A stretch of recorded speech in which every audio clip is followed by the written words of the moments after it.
মনে হচ্ছে সুদীর্ঘকাল পরে এই অথর্ব মৃতপ্রায় লোকটিকে টেনে হিচড়ে আবার পথে নামাবার চেষ্টায় গুটিকয় নবীন বড় ব্যাকুল হয়েছে। কেন রে বাবা, অস্তগামী সূর্যকে বাঁশ দিয়ে ঠিকরি মেরে কি আটকানো যাবে? কশ্চিনকালেও না।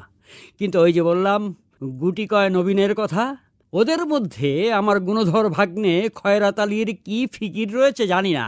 ফিকির আলী, হুজ্জত আলী আর মর্কটের কথা তো 2-3 দশক আগেকার শ্রোতাদের স্মরণে থাকতে পারে।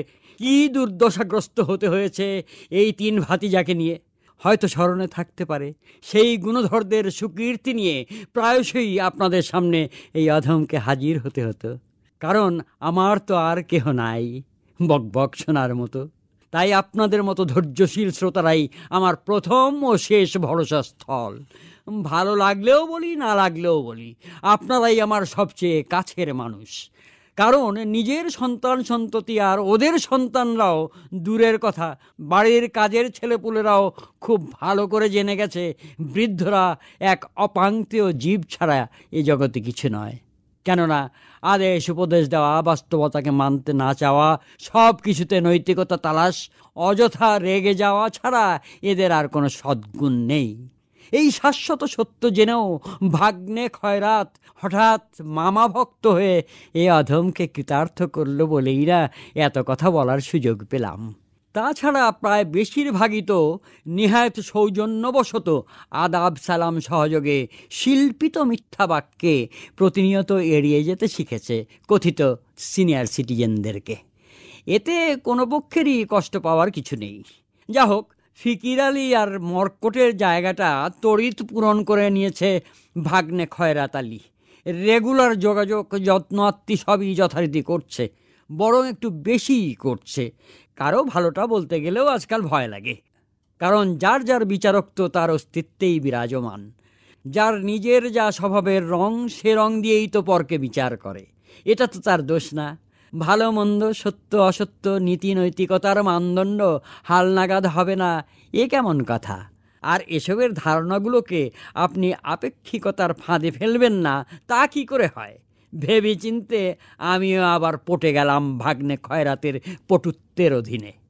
লম্বা ভূমিকার পর এবার বলি কিছু কথা।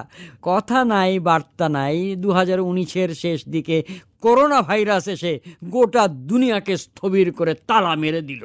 এখানে তালা, ওখানে তালা, অফিসে তালা, দোকানে তালা, বাজারে তালা, স্কুল কলেজে তালা, বসত বাড়িতে তালা, তালা আর তালা, সব যেন বন্দিশালা। উল্কার বেগে ছুটে চলা জীবনযাত্রায় এলো অন্য মাত্রা। কারো পছন্দ, আবার কারো না পছন্দ। বিষয় যত তুচ্ছই হোক না কেন, মুহূর্তকাল বিলম্ব না করে একদল মানুষ পক্ষে আর একদল বিপক্ষে সর্বশক্তি নিয়ে ঝাঁপিয়ে পড়ার অপেক্ষায় ওঁত পেতে বসে আছে। ইন্টারনেটের কল্যাণে নিঃশ্বাস ফেলার আগেই তা ভাইরাল হয়ে ছড়িয়ে পড়ছে ভুলোকে দুলোকে। ওসব পক্ষ বিপক্ষ নিয়ে যতই তোলপাড় হতে থাকবে, ততই লাভ আমার ভাগ্নে খয়রাতের। এত বাকযুদ্ধ, গালাগালি, মারামারি সবই খয়রাতের জন্য আশীর্বাদ। কপাল খুলে দেয় তার। যেমন সে করোনার শুরুতেই মাস্ক আর সাবান স্যানিটাইজারের ব্যবসা করে মালদার হয়েছে, তেমনি অনলাইনে হোম ডেলিভারির বায়বীয় ব্যবসাতেও মাশাল্লাহ আমির হয়ে গেছে। সততাই ব্যবসার মূলমন্ত্র, তাতে কোনো সন্দেহ নাই। আগেই বলেছি, সততা মাপার কোনো পাল্লা নাই, বাটখারা নাই, স্কেল নাই, মিটারও নাই। কাজেই সততা ভাঙলেও কোনো বিচার নাই। নিজেকে বারবার আপডেট করে টিকে থাকার যুক্তি খাড়া করি আর কি। খয়রাত কি করে না করে সেগুলোও চাক্ষুষ করি। সামনে ঈদ। খয়রাত আমাকে জিজ্ঞেস করে, মামা কি লাগবে তোমার এই ঈদে? বললাম, কিছুই লাগবে না রে বাবা, ঈদে তো কোথাও যাওয়া হয় না, পোশাক আশাক যা আছে ওগুলোই পরা হয় না। এই বলে খয়রাতকে নিরস্ত করলাম।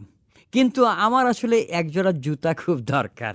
ভাবলাম জুতা উপহার নেওয়া কিংবা দেওয়া কোনোটাই জুতের না। তাই নিজেই অনেক খোঁজাখুঁজির পর অনলাইনে একজোড়া জুতা আমার পছন্দ হলো। নানা জুতার নানা রং, নানা আকার, নানা ঢং, বিভিন্ন অ্যাঙ্গেলের ছবি আর বিভিন্ন তরিকায় তারিফ। দেখতে দেখতে অনেকগুলো এজেন্সি দেখা হয়ে গেল। অবাক হলাম, একই রঙের, একই বর্ণনার, একই গুণ আর মানের জুতার এক এক রকম দাম। সবকটিতেই মন ভোলানো কথাবার্তায় ক্রেতাকে আকৃষ্ট করার জুৎসই কৌশল। যা হোক, আমার মতো বোকা লোকও শেষমেশ যাচাই বাছাইয়ের জন্য ছবিগুলো জুম ইন করে ম্যাগনিফাইং গ্লাস ব্যবহার করে তারপর দেখতে থাকলাম। না, একটা থেকে অন্যটা আলাদা করা গেল না। আলাদা হলো শুধু দামে। একই জুতা 4,000-এ, আবার 400-তে।